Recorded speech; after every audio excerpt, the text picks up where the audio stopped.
Hello guys, welcome to my channel. तो आज का पार्ट शुरू करते हैं। लास्ट पार्ट में हमने देखा था एक स्वॉर्ड जो कि शाओ शिंगचैन और लैन शिनचैन के बीच में आ गई थी। तो अब देखते हैं कि वो तलवार किसकी थी। वो तलवार काफ़ी ज़्यादा बड़ी थी और काफ़ी ज़्यादा ताकतवर थी कि उसने पूरी की पूरी बैटलफील्ड को तोड़ के रख दिया था। तो अब हम देखते हैं, सब लोग उस तलवार की तरफ देखते हैं और फिर उस डायरेक्शन में देखते हैं जहाँ से वो आई है, बट वहाँ कोई नहीं था। वो लोग अपनी नज़रें चारों तरफ घुमाते हैं, बट वहाँ पर एक ऐसा पर्सन था जिसे देखकर नी हुईसान के पैरों के नीचे से ज़मीन ही खिसक गई। हम भी जानते हैं कि वो कौन है। वो पर्सन जो कि अपने भारी कदमों के साथ आगे बढ़ रहा था, जिसे देख के नी हुईसान के पसीने छूट रहे थे और वो पीछे पीछे हो रहा था। और एट द एंड नी हुईसान जगह शाओ शिंगचैन और लाम लंगजी के पीछे छुप जाता है कि आंखों में ही कह रहा हो कि आज मुझे बचा लो, वरना आज मैं ऐसे जिंदा वापस तो बिल्कुल नहीं जाने वाला। ये कह के वो उनके ऊपर पीछे छुप जाता है। तो फिर वो पर्सन आगे बढ़ता है। गाइस, आप समझ ही गए होंगे कि वो कौन है। ऑफ कोर्स नी मिंजू, क्योंकि वो यहाँ इसलिए आया है क्योंकि उनका प्यारा सा छोटा सा भाई जो किसी काम का नहीं है, वो यहाँ पर झूठ बोल के अपने बेस्ट फ्रेंड के साथ मस्ती करने आया, जबकि उसके गगा ने उसे स्वॉर्ड फाइटिंग सीखने को कहा था। बट वो उसे इसमें इंटरेस्ट हो तो वो कुछ करे ना। तो वो झूठ बोल के अपने गगा से बचने के लिए यहाँ आया था ताकि वो स्वॉर्ड फाइटिंग से बच सके और अपने दोस्तों के साथ कुछ मस्ती कर सके। और जैसे ये बात नी मिंजू को पता चली तो वो गुस्से में लाल हो गए और इसलिए वो अपने भाई को साथ में लेकर जाने आए हैं। तो हम देखते हैं कि शाओ शिंचैन और लान वांगजी जिनके पीछे नी हुईसान छुपा हुआ था, नी मिंजू आगे बढ़ते हैं और लैन शिनचैन को बो करते हैं। सभी लोग उन्हें ग्रीट करते हैं। उसके बाद दूसरी जगह देखते हैं, एक कमरा जो कि आपको समझ जाओ जिंगशी। वहाँ पर तीन ओमेगास, 2 ओमेगास 1 ओमेगा को घेर के बैठे थे। तो लान वांगजी और शाओ शिंगचैन जो नी हुईसान को घेर के बैठे थे और पूछ रहे थे कि आखिर अब उसने ऐसा कौन सा कांड किया कि उसके भाई यहाँ तक आ गए। क्योंकि जहाँ तक वो जानते हैं कि नी मिंजू बेवजह तो कहीं नहीं जाते, उन्हें लड़ाई के सिवा किसी और चीज़ में इंटरेस्ट ही नहीं है। तो ये बात जानकर नी हुईसांग पहले थोड़ा सोचता है और फिर उन्हें सारी की सारी बात बता देता है। तो ये बात जान के शाओ शिंगचैन को नी हुईसांग पे गुस्सा आया, बट लान वांगजी वो तो ज़ोर ज़ोर से हंसने लगा कि उसका बेस्ट फ्रेंड बस लड़ाई से बचने के लिए यहाँ पे भाग के है, वो भी छुप छुपा कर अपने भाई से झूठ बोल के। तो हम देखते हैं दूसरी तरफ लैन शिनचैन और नी मिंजू जो बात कर रहे थे। लैन शिनचैन के काफ़ी समझाने पर नी मिंजू आखिरकार मान ही गए कि नी हुईसांग पे थोड़े दिन तक रह सकता है, बट उसके बाद उसे नी क्लैन में वापस जाना पड़ेगा। तो हम देखते हैं उसके बाद लान वांगजी और शाओ शिंगचैन जो कि उस झरने के पास गए और उनके साथ नी हुईसांग भी था। वो अपने रैबिट्स को देखने गए थे क्योंकि पिछली बार उन्हें काफ़ी ज़्यादा डांट पड़ी थी लैन कोरैन से, जब उन्हें पता चल गया था कि वो लोग रैबिट्स को ले आए हैं। तो अब हम देखते हैं एक दूसरी जगह। चलो देखते हैं वहाँ क्या चल रहा है। वी वुजियान जो कि अपने कमरे में था और कुछ सोच रहा था। हम भी जानते कि वो क्या सोच रहा है। वो सोच रहा है कि आखिरकार मैंने उस ओमेगा से शादी की ही क्यों। अगर मुझे उससे पहली नज़र का प्यार था तो ऑफकोर्स ये बात जान के मुझे गुस्सा आता कि उसका पहले से अल्फ है, बट ना तो मुझे कोई फ़र्क पड़ा, ना गुस्सा आया, ना बुरा लगा। तो क्या मैं ये मान लूँ कि वो प्यार नहीं था। तो वो ये सोच ही रहा था कि तभी उसके डोर पे नॉक होता है और वहाँ से उसका फ्रेंड कम मिनिस्टर या फिर कहें कि सेनापति एंटर करता है जो कि शुयांग है। वो शुयांग वी वुजियान से कहते किंग, हमें जल्द से जल्द राजसभा में जाना होगा वरना बहुत बड़ी गड़बड़ होने वाली है। तो ये बात जान के वी वुजियान उसे एक आँख छोटी करके देखता है और फिर कहता है मेरे राज्य में कुछ गलत नहीं होने वाला। बट शुयांग कहता है कि अगर आप नहीं गए तो आपके राज्य में ऐसा बहुत कुछ हो जाएगा जिसके लिए आपको बाद में पछताना पड़ेगा। और ये बात सुन के वो उसे शौक भरी निगाहों से देखता है और फिर कहता है ठीक है, हम चल रहे हैं। वो लोग निकल पड़ते हैं और देखते हैं सामने अपनी ही राजसभा में अपने ही थ्रोन पे किसी और को बैठा हुआ देखकर वी वुजियान काफ़ी ज़्यादा गुस्से में आ जाता है। बट जब वो उस पर्सन की शक्ल देखता है तो उसे सच में एहसास होता है कि अभी ये इस बंदे से बिल्कुल पंगा नहीं लेना चाहता। तो फिर वो देखता है कि उसी के थ्रोन पे वेन रूहान जो कि अपना कब्जा जमाए हुए बैठा है। वेल, ये बात देखकर उसे गुस्सा तो बहुत ज़्यादा आया था, बट उसने अपने गुस्से को थोड़ा कंट्रोल किया और अपने थ्रोन के पास गया और वेन रूहान से कहा किंग, आप यहाँ क्या कर रहे हैं। तो वेन रूहान कहता है विविजियान, क्या तुम्हें नहीं पता कि मैं यहाँ क्या कर रहा हूँ? पहले तुम मुझे अपना जवाब बताओ कि तुम दूसरे क्लैंस पर हमला नहीं करोगे, क्योंकि अगर तुमने ऐसा किया तो बहुत बड़ी गड़बड़ हो जाएगी और हमारा सारा का सारा प्लान एक बार में रह जाएगा। क्या तुम चाहते हो कि हम उस छोटे से बच्चे को इतनी आसानी से मार दें? तो ये बात जान के विविजियान थोड़ा सोचता है और फिर कहता है कि आखिर हम उस बच्चे पर इतना वो कर ही क्यों रहे हैं? इससे अच्छा से अभी मारते हैं और हमें उसे जो चाहिए वो ले लेते हैं, बात ख़त्म। बट वैन रोहन कहते हैं, नहीं विविजियान, तुम कब से इतना सोचने लगे? तुम तो हमेशा कहते हो ना कि जो ज़्यादा ताकतवर होता है उसे हराने में और ज़्यादा मज़ा आता है, और तुम हो कि अब एक छोटे से बच्चे को मारने के पीछे पड़े हुए। क्या तुम्हें अपनी ताकत पर विश्वास नहीं है? ये बात सुन के विविजियान जो कि गुस्सा हो जाता है कि कोई उसी के महल में आके उसी की प्रजा के सामने उसकी इंसल्ट करे कि वो ताकतवर नहीं है। तो जो वैन रोहन करना चाहता था वो आखिरकार हो ही गया। विविजियान जो कि मान गया कि वो तब तक वहाँ पे हमला नहीं करेगा जब तक वो बच्चा, वो ओमेगा, ताकतवर नहीं हो जाता और इतना कैपेबल नहीं हो जाता कि वो विविजियान से लड़ सके। तो ये बात डिसाइड हो जाती है कि वो वहाँ पर तब तक हमला नहीं करने वाले हैं। वैन रोहन जो कि यही सोच के आया था और वही उसे मिल चुका है, तो वो भला क्यों ही कुछ कहने लगा। वो उसे कुछ कहता है जो हम बाद में जानेंगे कि वो उसे क्या कह के गया है। और ये बात सुनते ही विविजियान जो कि गुस्से में लाल हो चुका था और फिर वैन रोहन वहाँ से चला जाता है अपने प्लान की तरफ, और विविजियान जो कि गुस्से में अपने प्लान से दूर एक दूसरी जगह पर आता है जो कि वी क्लैन के पास है, यानी कि एलिंग। वेल, एलिंग और वी क्लैन साथ में ही है, तो उसे एलिंग भी कह सकते हैं। ओके, वो एलिंग में आता है भूतों के कब्रिस्तान में। अब देखते हैं हम भी कि वो यहाँ क्यों आया।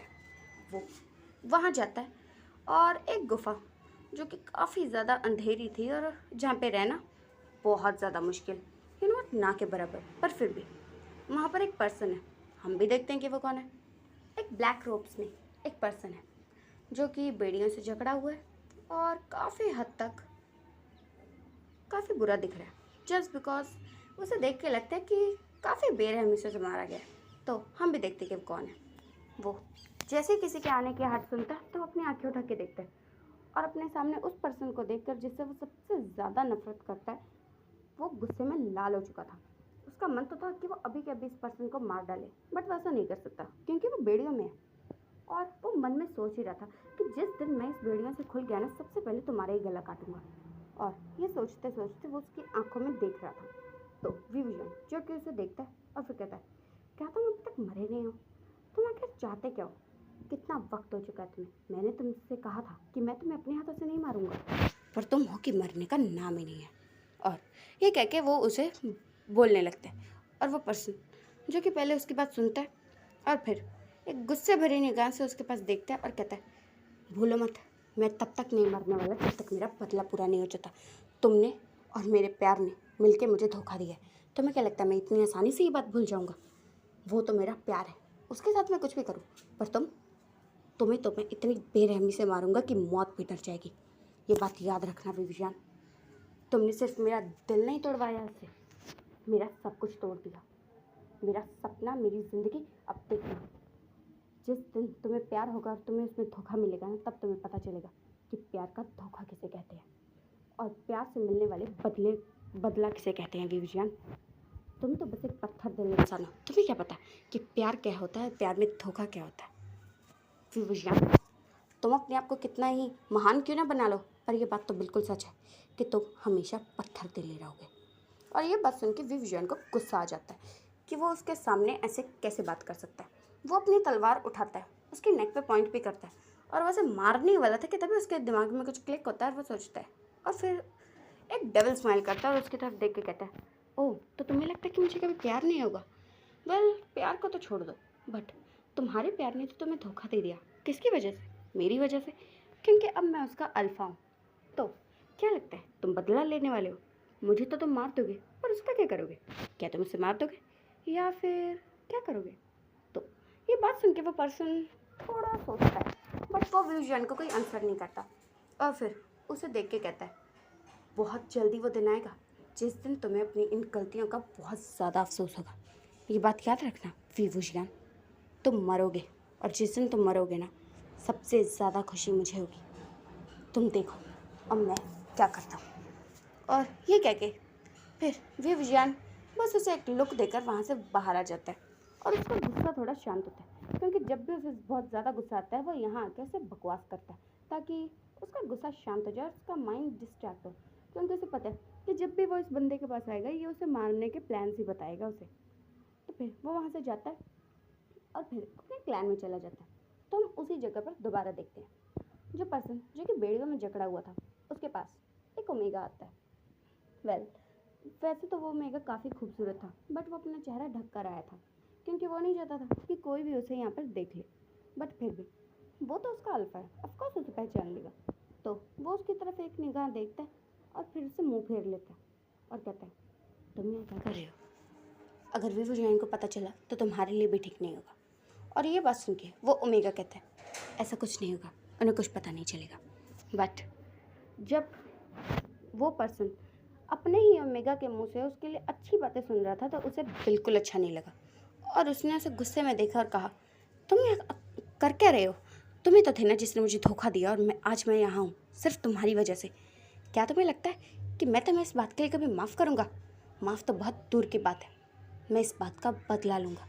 उस विवियान को तुम्हें जान से मार डालूँगा और तुम्हें जिससे प्यार करते हैं उसे धोखा नहीं दिया जाता, पर तुमने तो मुझे ऐसे धोखा दिया है कि क्या कहने। तुम चले जाओ यहाँ से, इससे पहले कि मुझे गुस्सा आए और यहाँ कुछ गलत हो जाए। निकलो यहाँ से। और ये कहकर वो उसे गुस्से में वहाँ से भगा देता है और वो बेचारा ओमेगा जो चला जाता है, क्योंकि उसके पास एक वो अल्फ़ा है जिससे वो प्यार करता है और एक दूसरा अल्फ़ा जिससे उसकी शादी हुई है। जिससे वो शादी हुई है उसका तो पता ही नहीं क्या चल रहा है, और जिससे वो प्यार करता है वो उसी की गलतियों की वजह से अब उसे नफ़रत कर रहा है। वेल, वो ये जानता है कि उसका अल्फ़ा एक ना एक दिन कुछ ना कुछ ऐसा ज़रूर करेगा जिसकी वजह से उस ओमेगा को अपनी गलती का अफसोस ज़रूर होगा। तो अब हम दूसरी तरफ देखते हैं, यानी कि लैन क्लैन में काफ़ी मन मशक्क़त करने के बाद आखिरकार लान वांगजी और शाओ शिंगचैन इस बात पे मान ही जाते हैं। मतलब लान वांगजी मान जाता है कि वो अपने स्वॉर्ड फाइटिंग पे, अपनी स्किल्स पे, सब पे ध्यान देगा ताकि वो एक ताकतवर कल्टिवेटर बन जाए। तो इसलिए अपने क्लैन की पूरी लड़ाई सीखने के बाद वो कुछ सोचते हैं। हम भी जानते हैं कि वो क्या सोच रहे हैं। दो ओमेगा वो जिंक्सी में बैठे हैं और डिस्कस करें। देखते हैं वो क्या डिस्कस कर रहे हैं। जहाँ पर एक ओमेगा कहता है, गागा आपको पता है हमने लैन क्लैन में सब कुछ सीख लिया, क्या आपको लगता है कि हमें दूसरे क्लैन में जाकर भी कुछ सीखना चाहिए? तो ये बात सुन के वो दूसरा ओमेगा यानी कि शाओ शिंगचैन वो कहता है, तुम सही कह रहे हो वांग जी, बट तुम्हें क्या लगता है क्या गगा और अंकल हमें इजाज़त देंगे? ये बात सुन के लन वांग जी कहते हैं, ऑफकोर्स गगा वो हमें इजाज़त देंगे, क्योंकि वही तो चाहते हैं कि मैं एक ताकतवर कल्टिवेटर बनूं। और वैसे भी आप हो ना मेरे साथ, आप क्या रहते भला मुझे क्या हो सकता है? तो वो ऐसे बात कर रहे थे और एक दूसरे को एडमायर कर रहे थे कि वो पर्सन कितना ज़्यादा ताकतवर है। हम भी देखते हैं। तो वेल, शाओ शिंचैन और लन वांग जी दो ऐसे पर्सन हैं जो मरने के बाद भी एक दूसरे के साथ कभी नहीं छोड़ सकते, बिकॉज वो भाई है। और दूसरी बात, वो बेस्ट फ्रेंड फॉर एवर से भी ज़्यादा है कि वो एक दूसरे का साथ कभी नहीं छोड़ने वाले, चाहे हालात कितने बुरे क्यों ना आ जाए, चाहे विश्वास टूट के ज़मीन पे पानी पानी क्यों ना आ जाए, वो कभी एक दूसरे का साथ नहीं छोड़ने वाले। तो हम देखते हैं एक और रूम जहाँ पर दो बंदे नील डाउन होके इजाज़त मांग रहे थे कि उन्हें यहाँ से बाहर जाने दिया जाए। बट दो बंदे दो अल्फाज उन्हें ऐसा करने की इजाज़त देने के मूड में नहीं थे, क्योंकि उन्हें डर था कि उनके ओमेगा भाइयों को कुछ हो ना जाए। इसलिए तो लैन शिंचैन जो कि कहते हैं, वांग जी, शाओ शिंचैन, आखिर तुम लोगों को प्रॉब्लम क्या है? क्या लैन क्लैन में किसी बात की कमी है जो तुम्हें दूसरे क्लैंस में जाना है? तो ये बात सुन के शाओ शिंचैन अपना सर उठाता है और फिर अपने भाई को देखता है और फिर लान वांग जी को देखता है और अपने भाई को देखते हुए कहता है, गगा ऐसा नहीं है, पर हमने लैन क्लैन में सब कुछ तो सीख लिया है। अगर आप चाहते हैं कि हम सच में ताकतवर कल्टिवेटर बने तो हमें सारे क्लैंस की युद्ध नीति जानने की ज़रूरत है ना गगा। तो ये कह के वो उन्हें मनाने की कोशिश करने लगते हैं। कम से कम 2-3 घंटे मनाने के बाद आखिरकार जाकर लैन कुरैन जो कि उनके अंकल हैं वो उन्हें इजाज़त दे देते हैं। बट शाओ शिंचैन जो कि कहता है कि मैं लान वांग जी को अकेला तो बिल्कुल नहीं छोड़ने वाला हूँ, मैं भी उसके साथ जाऊँगा। और वो इस बात पे मान भी जाते क्योंकि लान वांग जी भी इतना बड़ा नहीं है कि उसे अकेला भेजा जा सके। तो अब देखते हैं लैन क्लैन के बाहर का सीन, मतलब एग्जिट का सीन। वहाँ पर दो ओमेगास जो कि लैन क्लैन के बाहर थे और दो अल्फ़ा और एक ओमेगा जो कि लैन क्लैन के एंट्रेंस पे था, और वो उन्हें देख के कह रहे थे, तुम दोनों अपना ध्यान रखना, और हाँ, कोई भी मुश्किल हो तो मुझे बता देना, और अपना अपना ध्यान रखना। ये कह के वो चले जाते हैं। फिर देखते हैं वो कहाँ कहाँ जाएंगे। लैन क्लैन में उन दोनों ओमेगा के जाते काफ़ी ज़्यादा शांति वाला माहौल हो चुका था, और वो ओमेगा यानी कि जियांग चेंग वो सोच रहा था कि आखिर उसके ओमेगा ब्रदर इन लॉ चले ही क्यों गए, वो कितने ज़्यादा अच्छे हैं। ये सोच के वो सब के सब पर्सन उन दो ओमेगास को याद किए जा रहे थे, और वो दो ओमेगास देखते हैं वो कहाँ जाते हैं। सबसे पहले वो जाते हैं जियांग क्लैन में, जो कि जियांग चेंग का अपना क्लैन है, तो इसलिए वो पहले वहाँ जाते हैं, और वहाँ पर वो काफ़ी कुछ सीखते हैं, लाइक स्वॉर्ड फाइटिंग, मतलब सारे क्लैंस की अलग अलग स्वॉर्ड फाइटिंग की स्किल्स होती हैं। तो वो पहले जियांग क्लैन जाते हैं, फिर वो जिन्स क्लैन जाते हैं, वैंग क्लैन में वो नहीं जाते हैं, वो मो क्लैन में जाते हैं, और फिर एट द एंड वो नी क्लैन में जाते हैं। तो इस पूरे प्रोसेस में उन्हें कम से कम 3 साल लग चुके थे। तो अब देखते हैं 3 साल बाद वो लोग लैन क्लैन के लिए वापस आ रहे हैं। देखते हैं एक ओमेगा जो कि अब काफ़ी ज़्यादा खूबसूरत हो चुका है और अपनी एज से बड़ा भी हो चुका है। हम देखते हैं एक दूसरा ओमेगा जो कि काफ़ी ज़्यादा खूबसूरत है, उस ओमेगा जितना ही खूबसूरत है, और वो एक तीसरे ओमेगा को देखकर कह रहे हैं कि ब्रदर नहीं, अब हमें यहाँ से जाना होगा, अगर हम अब यहाँ से नहीं गए ना तो लगता है ब्रदर को खुद आना पड़ेगा हमें यहाँ से लेकर जाने के लिए। तो ये बात सुन के वो तीसरा ओमेगा जो कि नी हुई सांग है वो कहता है, पर तुम दोनों इतना जल्दी क्यों जा रहे हो। तो ये बात सुन के शा शिंगचन अपनी एक आँख छोटी करके उसे सर से पाँव तक घुरता है, फिर कहते जल्दी। ब्रदर नी, आपको शायद पता नहीं है पर पिछले 6 महीने से हम लोग यहीं हैं, तो क्या आपको नहीं लगता कि हमें अपने क्लैन वापस लौट जाना चाहिए। और वो उसे समझा रहे थे, बट वो काफ़ी ज़िद्दी है। तो तभी पीछे से एक अल्फ़ा की बहुत ज़्यादा कोल्ड और ताकतवर वॉइस आती है। वो कहते नी, शांत हो जाओ।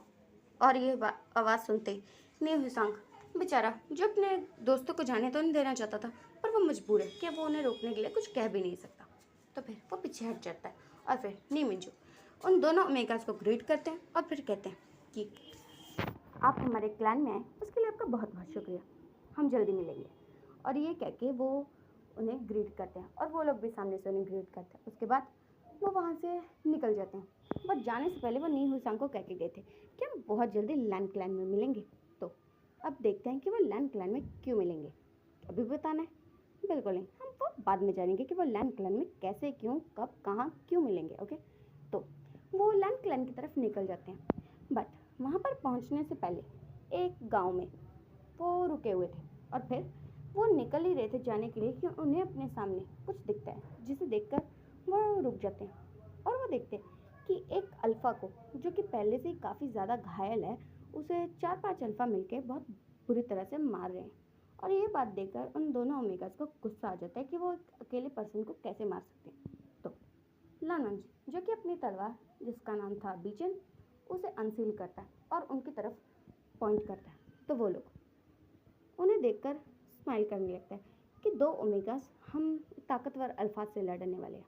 बट वो कुछ समझते उससे पहले तलवार का वार उनके आर पार हो चुका था और वो ज़मीन पर गिर चुके थे। तो वो दोनों ओमेगास उस अल्फ़ा को वहाँ से बचाते हैं और फिर लैन क्लैन की तरफ निकल जाते हैं। वो काफ़ी ज़्यादा घायल था, तो वो उसे अपनी पावर दे रहे थे ताकि वो थोड़ा ठीक हो जाए, ताकि वो चल के जा सके, और ऐसा कुछ होता भी है। वो दोनों मिलके अपनी प्योर एनर्जी जो होती है वो उस अल्फ़ा को देते हैं और वो काफ़ी ठीक हो जाता है, और फिर वो आराम से चल तो पा रहा होता है। वो अलग बात है कि अभी तक वो उन्हें देख नहीं पाया था, क्योंकि उसकी आधी आँखें खुली थी और आधी बंद थी, क्योंकि वो बेहोश हो रहा था। तो फिर वो ऐसे ही करके लैन क्लैन में पहुँचते हैं। तो सामने 2 अल्फ़ास और 1 ओमेगा जो कि उनका इंतज़ार कर रहे थे, बट उनके साथ एक अल्फ़ा को देखकर वो थोड़ा शॉक हो जाते हैं, और फिर वो कहते हैं कि ये अल्फ़ा कौन है। तो लान वांगजी और शाओ चिंग कहते हैं कि एक अल्फ़ा है जिसे कुछ और अल्फ़ास मिलकर बहुत बुरी तरह मारे थे, तो हम इन्हें बचा कर लाए हैं। और फिर ये बात सुनते ही वो उस अल्फ़ा को लेते हैं और फिर उसे ठीक करने लगते हैं, बिकॉज लैन क्लैन तो मेडिसिन के लिए जाना जाता है, तो ऑफकोर्स वहाँ पर उस अल्फ़ा का इलाज किया जाता है। तो लान वांगजी और शाओ शुनचेन जब जब वापस आए थे तो उनका काफ़ी अच्छे से स्वागत किया गया था और सब लोग उनसे बातें कर रहे थे बहुत सारी, जैसे कि 3 साल बाद होता है ना कि कोई खाली प्लेस होता है और वहाँ पर कोई आ जाए तो जैसे खुशी हो जाती है ना, वैसे 3 साल बाद जाकर गुसू में इतना ज़्यादा शोर हो रहा था और इस बात से कई लोग काफ़ी ज़्यादा खुश थे और लैंकुरन वो बस झूठ मूठ का गुस्सा होने का नाटक कर रहे थे। तो अब हम देखते हैं वो अल्फ़ा जिसे यहाँ पर आए हुए अभी तक 3 दिन हो चुके थे और 3 दिन से वो बेहोश था। तब चौथा दिन उसे होश आता है और वो देखता है कि वो कहीं और है, क्योंकि जहाँ पर वो पहले था वहाँ पे रूम तो बहुत दूर की बात है, वहाँ पे तो कुछ भी नहीं था। एक बस खाली सी गुफा थी, वो भी इतनी अंधेरी जहाँ पे उसे बेड़ियों से जकड़ के रखा जाता था। तो गाइस आप समझ ही गए होंगे कि ये वही पर्सन है जिसे वी विजयन ने अपनी कैद में रख रखा था। तो अब हम देखते हैं कि लैंड क्लैन में वो पर्सन उठता है और देखता है कि वो कहीं और है और तभी वहाँ पर एक हीलर आता है और जब वो उसे होश में देखता है तो जाकर लैन सेचैन को बुलाता है और लैन सेचैन उससे बात करते हैं। उससे बात करते हैं बट उन्हें कुछ खास पता नहीं चलता। उन्हें बस इतना पता चलता है कि वो किसी क्लैन से नहीं है, वो बस एक आम कल्टीवेटर है। तो वो ये बात जानता है और फिर वहाँ से चला जाता है, उसे आराम करने देता है। अब काफ़ी दिन हो चुके थे, वो पर्सन जो काफ़ी हद तक ठीक हो चुका था ऑलमोस्ट, उसे यहाँ पर आए हुए 15-20 दिन हो चुके थे। और फिर हम देखते हैं एक रूम का सीन जो कि जिंगशी है। वहाँ पर एक छोटा सा बच्चा अपने छोटे छोटे कदमों से आता है और डोर को खोलने की कोशिश करता है। वेल वो बच्चे कैसे ही खोलेगा, बट जो अंदर पर्सन थे उन्हें पता चल गया कि उनसे मिलने के लिए कौन आया। तो वो दरवाज़ा खोलते हैं और उस छोटे से बच्चे को अपने आर्म्स में उठा लेते हैं और कहते हैं जिंगी तुम यहाँ क्या कर रहे हो। तो वो बच्चा जिसका नाम जिंगी था, जो लैन जिंगी है, लैन सेचैन और जियांग चैन का बेटा, वो कहता है, जो कि एक अल्फ़ा है, वो कहता है अंकल आप मुझसे मिलने क्यों नहीं आए, आपको पता है मैं आपका कब से इंतज़ार कर रहा था, आप मुझसे मिलने नहीं आए तो मैंने सोचा कि मैं ही आपसे मिलने आ जाता हूँ। आप आप क्या मुझे भूल चुके हो, क्या आपको मैं अच्छा नहीं लगता? पहले तो आप कहते थे कि मैं बहुत ज़्यादा क्यूट हूँ, बहुत ज़्यादा स्वीट हूँ, बट अब तो आप मुझसे मिलते भी नहीं हो। तो ये बात सुन के लान वांगजी उसके फ्लफ़ी फ्लफ़ी गालों को पिंच करने लगता है और कहता है ऐसा बिल्कुल नहीं है, तुम अभी भी बहुत क्यूट हो, और वैसे भी बच्चे तो क्यूट ही होते हैं चाहे वो कितने ही बड़े क्यों ना हो जाए। तो ये कह के वो उसे चने के झाड़ पे चढ़ा देते हैं और फिर देखते हैं बाहर किसी के चिल्लाने की वॉइस आ रही थी। उनका ध्यान जाता है तो वो बाहर निकलते हैं तो देखते हैं कि वो पर्सन जो कि ब्लैक रोब्स में था, जिसे वो बचा कर लाए थे, जो कि एक अल्फ़ा है, उसे लैन कुरैन बहुत बुरी तरह से डांट रहे हैं। हम भी जानते हैं कि आखिर उसे डांट क्यों पड़ रही है। उसे डांट इसलिए पड़ रही है क्योंकि गुसू में शराब पीना मना है और वो एक नहीं, दो नहीं, तीन तीन शराब के जार ले आया है और अब वो उसे गुस्सू में पी रहा है, जो कि लैन कोरैन ने देख लिया, इसलिए उसे काफ़ी बुरी तरह डांट पड़ रही है। और फिर लान वंगजी बीच में आता है और अपने अंकल को समझाते हुए कहता है अंकल वो तो अभी यहाँ पर नया है, उसे क्या पता रूल का। और फिर काफ़ी समझाने के बाद लैन कोरैन मान जाते हैं और वहाँ से चले जाते हैं और फिर वो उसकी तरफ घूमता है और कहते हैं तुम्हारा नाम क्या है। तो ये बात सुन के वो पर्सन सोचता है कि क्या उसे अपना असली नाम बताना चाहिए या फिर नकली बताना चाहिए, बट वो पहले उसे सर से पाँव तक देखता है और फिर उसे नहीं लगता कि अपना असली नाम बताने से उसे कोई प्रॉब्लम होने वाली है, इसलिए वो अपना असली नाम जो कि है सॉन्गलैन वो बता देता है। तो ये बात सुन के लानक जी थोड़ा सोचने लगता है, क्योंकि ये नाम उसने अपने पूरे मतलब सब कुछ सीखते जहाँ जहाँ वो घूम रहा था वहाँ पे ये नाम कहीं ना कहीं उसने सुना है। तो गाइस हम कल जानते हैं कि इसमें क्या होगा, एंड गाइस अगर आप चाहो तो मैं इसका अगला पार्ट शाम को या थोड़ी देर में डाल सकती हूँ। वेल कमेंट ज़रूर करना।